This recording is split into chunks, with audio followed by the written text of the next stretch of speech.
Yeah, the Nathan E. Stewart's considered to be a small oil spill for most people. It may have been small, but it was the location that happened. Very active currents and tide and bad weather pushing the oil, the diesel, and a mixture of lubricants. Nobody knew how much fuel was on that vessel or how much lubricants.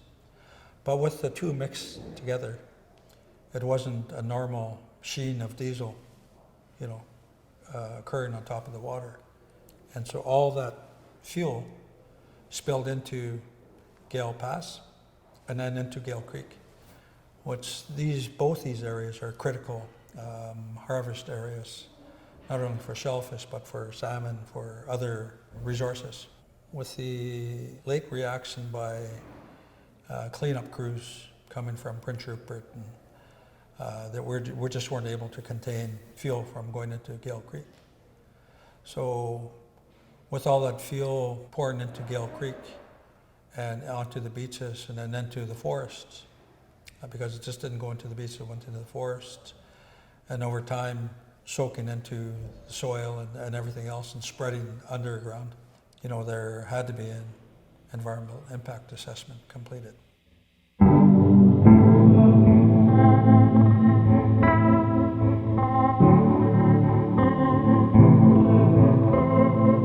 Our way in which we work with communities is that we always start from what matters most, based on the priorities and interests of the nation that we're working with. We start with the community's priorities and design things with the community's interests in mind right from the get-go.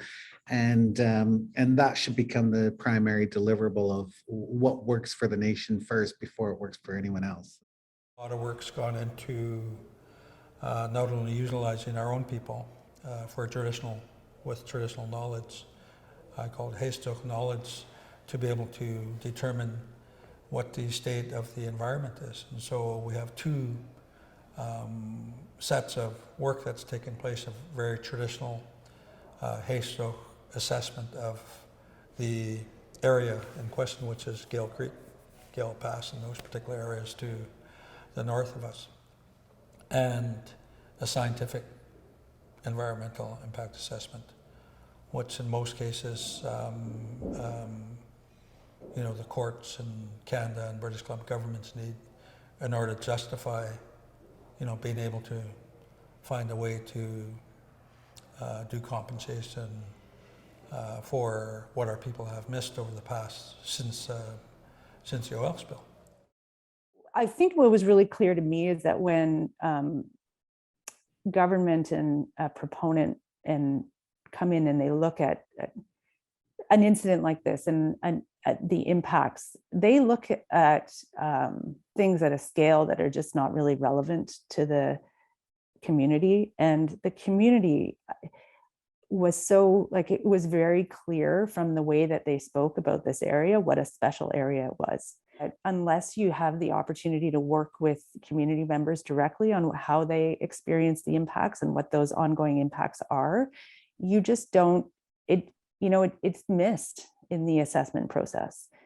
So this isn't their first rodeo in terms of communicating risk and communicating priorities. They have a long-standing land use planning process where they understand their entire territory. They've communicated those places that matter most to them. They've actually articulated what those management objectives should be throughout the territory. And so when you get a spill or something like this happening, they're able to leverage that knowledge that they've been able to capture in these other processes very quickly to be able to pull that to the forefront. And so Healtsec is, to me, in my mind, one of the leaders when it comes to conservation and management of resources. Like they've been doing this for well over 20 years. They asked us to be able to, rigorously understand the scientific data and the gaps in that data, understand the Healtsec knowledge that had been gathered by the community, and then be able to bring that back so that we could,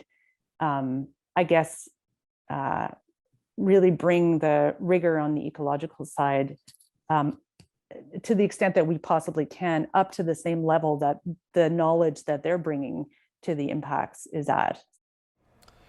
And that's the tough part, I think, for us, is that when something happens to our people, we have to go out and prove that it's affected us in this way. I think it's almost impossible to measure the full impact on our way of life, you know, for many of our families. To that of, you know, whether or not you can ever get enough money to replace that, you know, and I try not to measure the amount. Who knows? You know, I mean, we can calculate something and it won't really matter because a lot of our people have lost access to those resources. And you can't measure that. You know, our people have to change their, it costs for people to go, money to go to Gale Creek. You know, they may have to travel 2 times further, as far for resources that they would normally be able to access in 20 minutes. You know, so all those things matter. It's a matter of economics for our people and how they manage their money.